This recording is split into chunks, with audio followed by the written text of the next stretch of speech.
Member যখন vote লাই ওরা বাড়ির দুয়ারে যে যে কাদা করে দিয়েছিল, ভোট দিয়ে তোকে পাস করে দিন। রাস্তাঘাটে ঠিক করে না, বর্ষা কাদা দিয়ে বাড়ি আসতে পারছেন তার দোকানে, তো কি করা যায় একে? ওটাকে নিয়ে আনতে হবে, তো বুঝাতে হবে। তোকে ডেকে নিয়ে এসো তো, কোথায় যাও? ওই তো ওদিকে মনে হয় পয়সা আছে। যাও তো উজির ভাই ডেকে নিয়ে এসো তো, ওকে দেখি ভালো করে। মেম্বার মশাই, হ্যাঁ বলেন, বড়দারা ডাকছে। কিসের জন্য? চলেন, ডাকছে বড়দারা।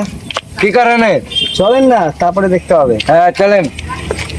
নিয়ে এসছি, বলেন কি বলবেন? হ্যাঁ বসেন মেম্বার, বসেন। বসেন বসেন বসেন বসেন। ভালো আছেন তো? হ্যাঁ ভালো আছে। ইনকাম কেমন হয়েছে এখন? ইনকাম চলছে। ভালো তো? হ্যাঁ ভালো।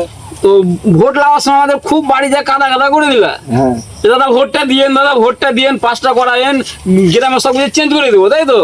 তো গ্রামের রাস্তাটা ধরুন খাল হয়ে আছে, কে ঠিক করে? ঠিক করে দেবে।